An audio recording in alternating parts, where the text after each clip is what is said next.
தாவேகா விஜய் வீட்டை விட்டு வெளியவா அப்படின்னு சொல்ற எல்லாருக்குமே நான் ஒன்னே ஒண்ணு சொல்லிக்கிறேன் அப்படின்னு தாவேகா விஜய் அவர்கள் சொல்லிக்கிறது. என் வீட்டில் 8 கோடி பேர் இருக்கிறார்கள், 8 கோடி மக்களும் என்னோட சொந்தங்கள், அவர்களுக்கு பாதுகாவலனாக முன்னின்று அவர்களை பாதுகாப்பதே என்னோட முக்கிய குறிக்கோள் அப்படின்னு சொன்னது மட்டும் இல்லாம தமிழக அரசு இப்ப கொடுத்திருக்கிற அந்த 5000 ரூபாய் வருஷம் கோடைக்காலம் வந்துட்டு தான் இருக்கு. ஆனா இந்த வருஷம் மட்டும் எதற்கு 2000 ரூபாய்? நீங்க அந்த 5000 ரூபாயை வாங்கிட்டு அவர்களோட காதல விசில் ஊதி அனுப்புங்கள், எங்களோட சின்னத்துக்கே வாக்களியுங்கள் அப்படின்னு கேட்டுக்கொண்டது மட்டும் இல்லாம அதிமுகவை வெறும் கொள்கைகளை பேரளவுக்கு வச்சுட்டு, கொள்கை தலைவர்களையும் பேரளவுக்கு வச்சுட்டு கொள்ளையடிக்கிற கூட்டம் அப்படின்னு விமர்சனம் பண்ணது மட்டும் இல்லாம அதற்கு பதிலடியும் வாங்கியாச்சு. அதிமுக இபிஎஸ் அவர்கள் தாவேகா கட்சிக்கு தான் தானா கூட்டணி சேர்க்கவோ தானா வாக்குகளை வாங்கவோ முடியாம பேரளவுக்கு அண்ணா அவர்களும் எம்ஜிஆர் அவர்களும் ஜெயலலிதா அவர்களும் இப்படி எல்லா தலைவர்களுமே தேவைப்படுறாங்களே தவிர அதிமுக கொள்கைகள் படிதான், கொள்கை தலைவர்களோட வழிகாட்டுதல் படிதான் போகிறது அப்படின்னு சொல்லியிருக்கிறாங்க. இப்படி அதிமுக விசஸ் தாவேகா விசஸ் திமுக விசஸ் அப்படின்னு முக்கோண சண்டையில போயிட்டு இருக்கும் பொழுது தாவேகா விஜய் அவர்கள்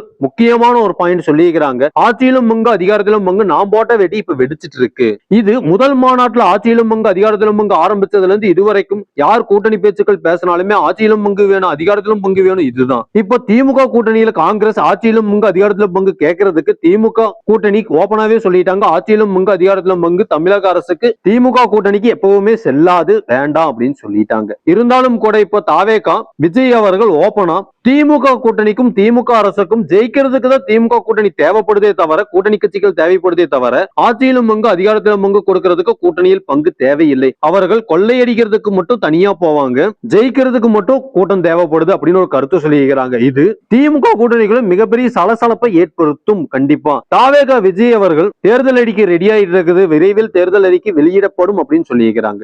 ஆல்ரெடி தாவேகாவுக்கு வாங்கிக்கிற விசில் சின்னமும் இளைஞர்களை கவர்வதற்காக வாங்கப்பட்ட சின்னம் தான். அதே மாதிரி தேர்தல் அறிக்கையும் இளைஞர்களை கவர்வதற்காகத்தான் இருக்க போகுது. அது மட்டும் இல்லாம தாவேகா கூட்டணியில் இதுவரைக்கும் எந்த கட்சியும் இல்ல, இது தேவையே இல்லாதது. திமுகவை ஆல்ரெடி எதிர்த்து நிக்கிறதுக்கு ஒரு சைடு தாவேகா, இன்னொரு சைடு அதிமுக, இன்னொரு சைடு நாம் தமிழர் கட்சி, இப்படி மாற்றி மாற்றி இருக்கும் பொழுது தாவேகா வர 2026 எலெக்ஷன்ல மிகப்பெரிய இம்பாக்ட் கிரியேட் பண்றதுக்கு 30% மேல வாக்கு வங்கியோடு இருக்கிறத சொல்றாங்க. அதே மாதிரி தாவேகா சார்பில் எந்த பொதுக்குழு நடத்தினாவோ இல்ல எந்த பொதுக்கூட்டம் நடத்தினாவோ இல்ல பரப்புரை நடத்தினாலும் கூட ஏதோ ஒரு பலி அப்படிங்கிறது நடந்துருது. ஆல்ரெடி 40 இந்த சூழ்நிலையில திரும்பவும் தாவேகா விஜய் அவர்கள் சொல்றது, எங்களால மக்களை கூட பார்க்க முடியல, மக்களை பார்க்கறதுக்கு அனுமதி கூட கொடுக்கறது இல்ல, மற்ற எல்லா கட்சிகளும் அனுமதி கொடுக்கறாங்க, எங்களால ஒரு பொதுக்கூட்டம் நடத்த முடியல, ஒரு பரப்புரைக்கு போக முடியல, இப்படி பல விமர்சனங்கள் ஆளுங்கட்சி மேல வச்சாலும் கூட ஒவ்வொரு பொதுக்குழு நடத்தும் பொழுதும் ஒரு சில பலிகள் நடந்துட்டு தான் இருக்கு. சரி, தமிழக மக்களை சந்திக்கிறதுக்கு போதுமான அனுமதி கிடைக்கல அப்படின்னு சொல்றவரு இதுவரைக்கும் ஏன் கரூருக்கு செல்லவில்லை? கரூருக்கு போய் அந்த 40 குடும்பத்தில் இருக்கிறவர்களை நிச்சயம் பார்த்திருக்கணும். தமிழகத்தில் இருக்கிற 8 கோடி பேருக்கு பாதுகாவலராக முன்னிற்பேன் அப்படின்னு சொல்றவரு கரூர்ல இருக்கிற அந்த 41 குடும்பத்தை 40 குடும்பத்தை மறந்ததற்கான காரணம் என்ன? சரி, தாவேகா விஜய் அவர்கள் அங்க போவேனா,